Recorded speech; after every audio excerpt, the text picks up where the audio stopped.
Israel Iran போர் பதற்றத்துக்கு நடுவே ஈராக்கில் உள்ள ஈரான் ராணுவ தளத்தில் நடத்தப்பட்ட குண்டுவெடிப்பில் ஒருவர் உயிரிழந்த நிலையில் அமெரிக்காவுக்கு இச்சம்பவத்தில் தொடர்புள்ளதாக தகவல் வெளியாகியுள்ளது.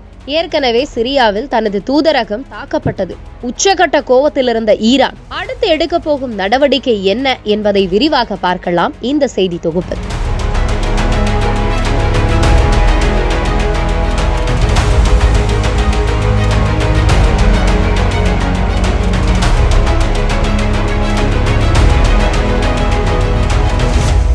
இஸ்ரேல் ஹமாஸ் போரில் காசாவுக்கு ஈரான் ஆரம்பத்திலிருந்து ஆதரவு தெரிவித்து வந்தது.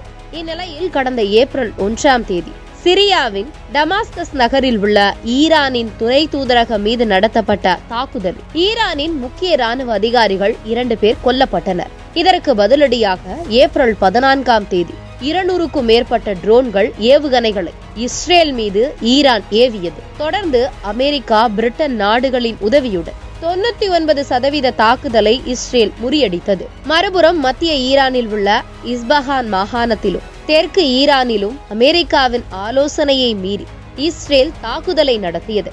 இதைத் தொடர்ந்து மத்திய கிழக்கு நாடுகளில் பதற்றம் அதிகரித்து உள்ள நிலையில் 3ஆம் உலகப் போர் மூலும் எனவும் தகவல் வெளியாகி பரபரப்பை ஏற்படுத்தியது.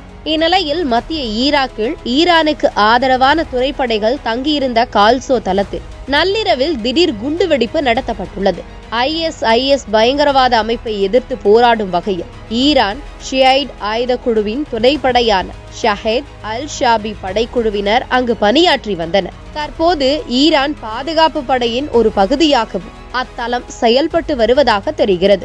ஆயுதங்களை சேமித்து வைக்கும் கிடங்காகவும் அத்தளம் செயல்பட்டு வந்தது. தொடர்ந்து இந்த தளத்தில் நடத்தப்பட்ட குண்டுவெடிப்பு சம்பவத்தில் ஒருவர் உயிரிழந்ததோடு பலர் காயமடைந்து உள்ளதாகவும் அறிவிக்கப்பட்டுள்ளது. இதற்கு அமெரிக்காவே முழு பொறுப்பு என ஈரான் கடுமையாக தனது எதிர்ப்பை தெரிவித்தது. தொடர்ந்து ஈராக்கில் எந்தவித தாக்குதலையும் நடத்தவில்லை என அமெரிக்கா திட்டவட்டமாக அறிவித்துள்ளது. இந்நிலையில் ட்ரோன்கள் என்பது எங்கள் குழந்தைகள் விளையாடும் பொம்மைகள் என்றும் இஸ்ரேல் மீண்டும் சாகசத்தில் ஈடுபட விரும்பினால் பதிலடி நினைத்து பார்க்க முடியாத அளவில் இருக்கும் எனவும் ஈரான் வெளியுறவுத்துறை அமைச்சர் ஹொசைன் கடுமையாக எச்சரித்துள்ளார். ஏற்கனவே அணு ஆயுதத்தை பயன்படுத்த போவதில்லை என்ற கொள்கையை மறுபரிசீலனை செய்ய உள்ளதாக ஈரான் அறிவித்த நிலையில் புதிய தாக்குதல் இம்முடிவை தீவிரப்படுத்தி உள்ளதாகவும் கூறப்படுகிறது.